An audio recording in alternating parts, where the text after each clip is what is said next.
2018-2019 pre-draft. I love this. The pre-draft analysis. So we'll have to redo all this again after the draft, but it's fun. So who gives a shit? We're on to the real deal. Holyfield's here. The cream of the crop. The top of the chain. I don't know what the fuck. The top of the chain. I couldn't think of any more.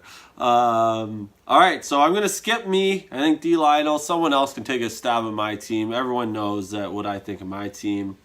I think it's definitely in contention. I mean, it's just too solid to not be in the money rounds here. So we'll jump that. If someone wants to tackle it, I talked to D. Lionel, said he might take a stab at doing an episode featuring my team. So I'll skip that. But I was next on the power rankings. But next on the power rankings after me is Boats and Hossa, our second place finisher last year, and has another solid, great start to a team and should be in the hunt again this year. Knows his hockey, knows his NHL clearly, so should be tough to beat because I think he has a solid start here and made some moves in the offseason. So should be a force to be reckoned with again. So we'll start with his goalies. Vasilevsky for Tampa, maybe I think the best goalie available. It's not available, but you know what I mean. The best goalie in the league right now, fantasy-wise. I just think he's on a great Tampa team that's going to win a ton of games. He logs a lot of minutes. He's a workhorse, and he's an incredible goalie. That doesn't hurt either. I remember comparing him, I think, a little bit to Bishop. Big guys play for Tampa.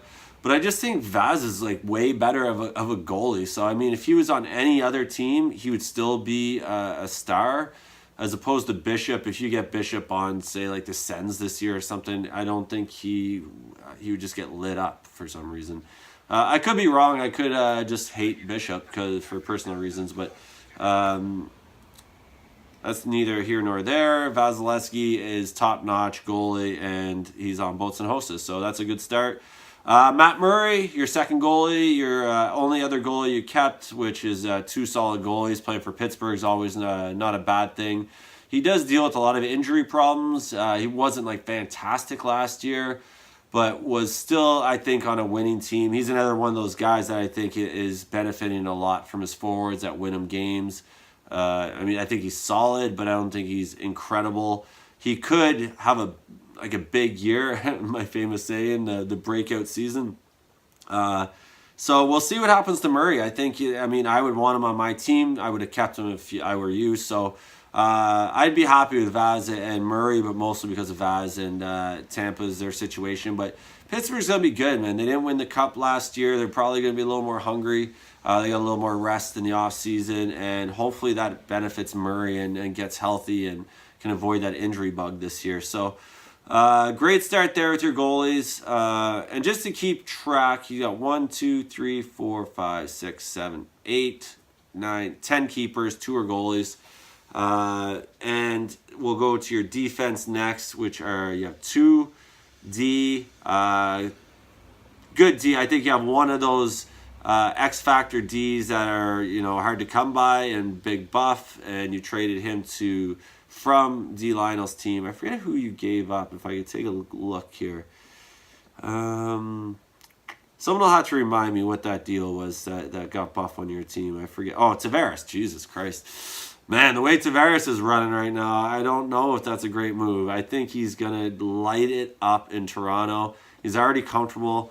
He's so good that I don't think that pressure Toronto is going to hurt him. And just seeing him in preseason already stepping up and taking that pressure and scoring. He's got 4 goals in 2 games, and fans are going to love him, and he seems to thrive on it. So we'll see, man. You're going to need a lot from Buff, but I think the only upside is that he's a defenseman. He's one of those guys that covers all the categories, as opposed to Tavares, it's goals and assists only, and power play, all that stuff, shots on net, but all offensive categories. He's not hitting, he's not getting PIMs, where Buff's going to get all those things. So that'll be a good race. I'm interested to see who's going to win that. A fun side bet you guys should think of doing is whoever ends up with the more fantasy points has to buy the other guy the jersey. I'm just throwing that out there. I'm a big jersey nut, so I think that'd be a fun side bet to see who ends up with most fantasy points, and you guys should do that, and I'll be the mediator. So if you want to lock that in the bookies office here, I'll be happy to do that for you. So your other D, so that's obviously one of the top 3D in the league, I would say. One of those, he's in the category with Burns and Carlson and Buff. I think there's no one else touching those three guys, unless Hedman's another guy, but I honestly think he's a little better fantasy-wise just because of the PIMs and the hits, but we'll see. Your next is OEL. I'm a big fan of this guy, Oliver Ekman-Larsson, playing on a more talented Coyotes team this year. A little more experience from the young guns in Keller and a couple of those other guys. They made some serious moves in the offseason and the last couple of years too, I think. So I think they're trying to be a little more legitimate, and I think they will be. I think they'll be a little more relevant this year in the league. Win a lot more games, and I think OEL is like one of those guys that could win the Norris Trophy. Like, he's that good. I think he's going to score. He could score 20 plus. He's one of those rare guys that does that, and that the plus minus doesn't hurt him. It gives him more value as well. So I'm a big fan of him. Shoots the puck a ton and has an amazing shot. And with that power play getting a little bit better, and with those young guns on there and him just jumping in the back there and just firing the puck, he's going to rack up some serious points. So I like him a lot too. And that's I think he's a sneaker, a sneak pick, I think, because no one really knows him because he plays for Arizona. But he's talented, man. I like him a lot and would be a cool jersey too. Coyotes has some, I think, underrated jerseys. All right, so that's your D. So far you got 2D, 2 goalies, and then loaded on... so Giordano you have too. And I think that was in the trade because he was on Dwayne's team. Might have been with Tavares. So that changes things a little bit with Buff and Giordano. I got to look back to see what that trade was now. I feel like I should have had that prepared, but sorry about that. But I think if it was Buff and Giordano for Tavares... maybe it tilts a little towards Boats and Hossa, but Dwayne's got so much talent on his team, he can afford to kind of dump Giordano and pick up someone else. But just to get Tavares on your team, if you're a Toronto fan too, that's fun to have. But Giordano's just another solid D, and I think Neil, Monahan, and Gaudreau, who you have too, is a great duo right there, and they're going to play PP1, and Giordano is like a guy that can score 20 goals too. So pretty good decor, I think, above average. Giordano is one of those guys that's hit or miss, but he does it all too, and if he catches fire, man, look out for him as well. So so far so good for Boats and Hossa, and that's why he's at the top of the league every year. So let's get to forwards here. I've already mentioned Gaudreau. Kadri came over to your team, and I was in a D-line. I'll trade. Christ, did you guys just trade everyone? Because now I'm trying to figure out who... Provorov went to Dwayne from that deal. I remember that now. But we'll get to Dwayne's team later. Anyway, Kadri's another guy that'll... I don't know. Dwayne tried to sell him to me but he always wanted someone too much for him. But finally he's off Dwayne's team. He got his jersey. That seems to be Dwayne's thing. He gets the jersey, and then he'll trade him. He's got what he wanted out of him. So Kadri hit the road, so that's a center position, and that's without looking too. I think he's just center eligible, but good guy. I think he'll get 300 plus points fantasy-wise for you. It takes a lot of penalties. He's a little bit of an idiot, so he'll help you there, but he scores goals. And if Toronto, if he gets stuck on one of those two lines, I don't know, maybe he's going to be third line. I don't know where he plays. Dwayne's going to have to help me with that. Where Kadri's spot is now with Matthews and Tavares, 1 and 2, obviously, or 2 and 1, whatever way you want to put it, where that leaves Kadri. But he'll get some power play minutes with one of them for sure, if not both at some point, and probably score close to 30 goals, and good for him. Whatever, Kadri.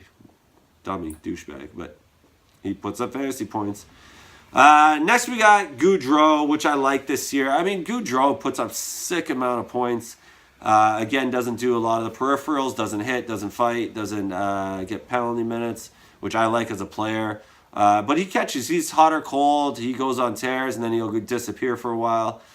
Smaller guys, so If guys key on him, they can shut him down, but he's pretty talented where he can get free, and he's such a good passer that he's going to set up Neil, and I think that sets up Neil for just a breakout season. And I didn't keep him, so Neil's out there, guys. For all those people that are trying to rebuild their team that have good second, third round draft picks, I think Neil is a guy to target just because he'll be on that PP1 with Gaudreau, Monahan, Giordano, and then Neil's just going to be set up in that spot just to bomb it away. So he should have a big year, and Gaudreau should rack up a lot of assists and hopefully rebounds for you. But good guy to have. Next is Voracek, assist master again, playing on Philly, to top power play. He's just consistently good. I think he puts up a lot of good points. I like Voracek. I know he's on Derek's D's Nuts team for most of his life. So it's good to see him on a different team. It'll give him a different look, and it'll look weird to see Voracek on Boats and Hossa. I don't know if he was there last year, but I know he's been on D's Nuts forever. But good player, good guy, great right wing. And again, he's a right wing. If you're not center, I feel like you're more valuable. So he's good to have. Another one, and now we're getting to your big duo here. I think that's your hammer is Wheeler and Stamkos, two elite players. Stamkos has potential to be top of the league, and he also has the potential to kind of fade away a little bit like he did last year. But he was still amazing. I mean, but he could have 50 goals or he could have 30. I mean, he's kind of ceiling's wicked high, floor is not that low. So I mean, worst case scenario, 30 goals for Stamkos.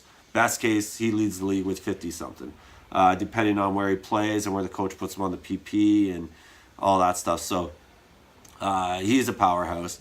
But I think your best player is Wheeler, just on a super talented Winnipeg team. And he's very, very, very, very consistent. Plays the top power play, top line. He works hard. They have a great team. Hits, he gets some pims. He gets lots of shots on net, lots of assists, lots of goals, blah, blah, blah. He's a monster. So the funny thing with your team is it's so good, so balanced. I don't think if you had to draft, everyone drafted over. I think it'd be hard to find that you had a first-round draft pick on your team, but you have like 10 second-round draft picks probably.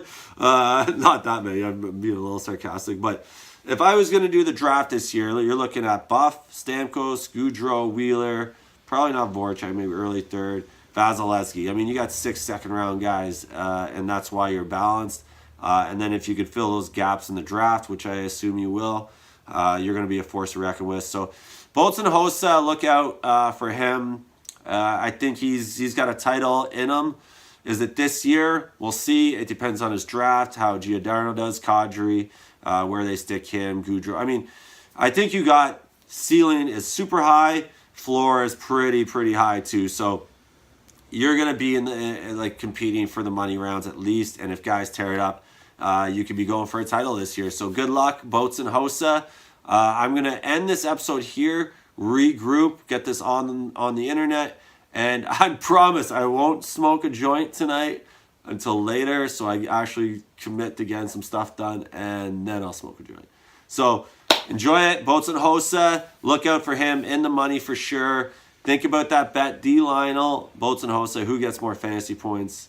And I want to hear what you guys think of that too. Who's going to get more, Tavares or Buff? Who you would put money on? Maybe we could do like a side bet thing, and we'll have a little competition, do player-to-player stuff and jersey competitions. I'm definitely up for that. So if anyone wants to challenge me with one of their players that we traded or just a random guy that we think will be close, I'll definitely listen to those. So enjoy it, guys. I'm going to watch some preseason, watch a little bit more of the games, check out my DraftKings, and then I'll get back to D's Nuts, baby. D's Nuts.